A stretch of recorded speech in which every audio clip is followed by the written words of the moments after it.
Let me ask you, in the conflict of Israel versus Hamas, who's the good guy?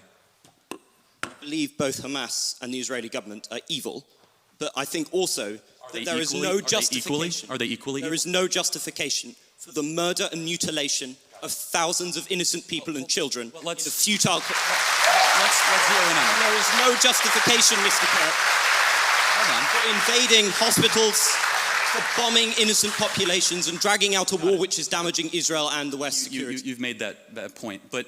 Well, it's not a point, it's a moral truth, isn't it? Okay, yeah. It was also a moral truth that the war started because 1,300 Jews were killed and 200 were taken hostage. And when you declare war on Israel, expect a firestorm in reaction. Let me finish, I let you talk.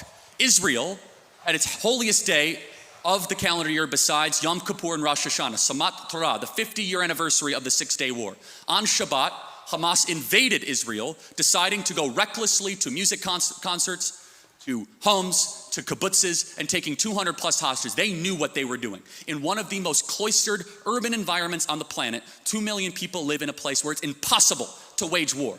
Impossible. Where they wear civilian clothing, they violate every tenet of the Geneva Convention, and the IDF, when they do something right, they get no credit. When they do life-saving surgeries of a Gazan child, they get no credit. When they drop leaflets, they get no credit. But when they happen to bomb a place where they are operating their military from, which we now know from third-party verified sources, hundreds of Hamas military operations are in mosques, schools, and hospitals. I'm sorry, the country where they were living in relative peace on October 6th, that all of a sudden we had a war, and Hamas started the war. And I don't see people that were really upset about the 2 million Germans that were killed in World War II, civilians. A tragic truth of war is that civilians die. I don't like it, and you don't like it. And they brought it upon themselves. The only operation and entity to blame is the leadership of Hamas, not the Israeli government, for fighting this defensive war after they were invaded. There is a good guy, and there is a bad guy. I honestly... Isn't that the morality of a child? Well, hold on.